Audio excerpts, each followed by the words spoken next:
তা আমরা যদি প্রত্যেকটা মেয়ে মানুষ মহিলা মানুষ আমরা চিন্তা করি যে না আমাদের এই সমাজে আমরা পুরুষের সাথে যদি অ্যাডজাস্ট হয়ে চলতে চাই তাহলে এটা কখনো আমাদের কাছে পসিবল না। আমার হাজবেন্ড যদি আজকে অন্য মেয়ের সাথে সম্পর্কে জড়াইতে পারে সেই ক্ষেত্রে আমি তার সাথে রাগারাগি না করে আমার মতো করে আমি তাকে ম্যানেজ দিব, আমার মতো করে আমি তাকে বুঝাবো। ওয়াইফও শিক্ষিত, হাজবেন্ডও শিক্ষিত, তাদের মধ্যে দেখা গেল যে একটা দ্বন্দ্ব তৈরি হয় যে আমার থেকে তুমি বেশি বড় নাকি আমি তোমার থেকে বড়, এটা নিয়ে একটা কম্পিটিশন তৈরি হয়, কেউ কাউকে ছাড় দিতে চায় না। এই ছাড় দেওয়ার প্রবণতা কি বলবেন, আসলে ছাড়টা আসলে কাকে দেওয়া উচিত বেশি? ছাড়টা অবশ্যই হাজবেন্ডকে দেওয়া উচিত। একটা মেয়ে এজ এ মেয়ে হিসাবে আমি বলবো হাজবেন্ড তো হাজবেন্ডই, হাজবেন্ডের কোনো কারোর সাথে তুলনা হয় না। আমি যতই জব করি না কেন সেটা যদি আমার হাজবেন্ড আমাকে জব করতে দেয় তাহলে তাকে আমি অবশ্যই সম্মান করতে হবে। আর যদি আমার হাজবেন্ড আমাকে জব করতে না দেয় তাহলে সেইখানে আমি কখনো তার সাথে জোরাজুরি করতে পারবো না, তুমি আমাকে জব করতে দাও।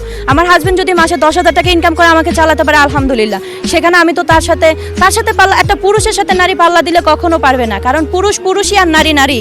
দিন শেষে নারীর জায়গা হচ্ছে পুরুষের পায়ের নিচে। তা আমরা যদি প্রত্যেকটা মেয়ে মানুষ মহিলা মানুষ আমরা চিন্তা করি যে না আমাদের এই সমাজে আমরা পুরুষের সাথে যদি অ্যাডজাস্ট হয়ে চলতে চাই তাহলে এটা কখনো আমাদের কাছে পসিবল না। আমরা তার সম্মান তাকে দেওয়া উচিত। আর সেক্ষেত্রে তাহলে তো ওয়াইফও কিছু স্যাক্রিফাইস করতেছে, স্যাক্রিফাইস করতে হবে, করতেছে না, করতে হবে ফ্যামিলি ক্ষেত্রে। আমার হাজবেন্ড যদি আজকে অন্য মেয়ের সাথে সম্পর্কে জড়াইতে পারে সেই ক্ষেত্রে আমি তার সাথে রাগারাগি না করে আমার মতো করে আমি তাকে ম্যানেজ দিব, আমার মতো করে আমি তাকে বুঝাবো। দেন যদি সে না বোঝে তারপরে হচ্ছে, কিন্তু আমরা অনেকে কি করি, করছো কেন, চিল্লাচিল্লি, বাড়াবাড়ি, ফ্যামিলির এই সেই অনেক কিছু করে ফেলি। হ্যাঁ, এটাই আমাদের হচ্ছে মেয়েদের ভুল। আমরা হাজবেন্ডকে যথেষ্ট বোঝার চেষ্টা করব তার কি প্রয়োজন, তার কতটা সময় প্রয়োজন, তার কতটা সম্মান প্রয়োজন, তার ফ্যামিলি ইভেন সে এই জিনিসটা হলে তাহলে হচ্ছে গিয়ে পরকিয়া আর সংসার ভাঙার কোনো বিষয়ই আসে না। আমি আমার জীবন থেকে বলতেছি।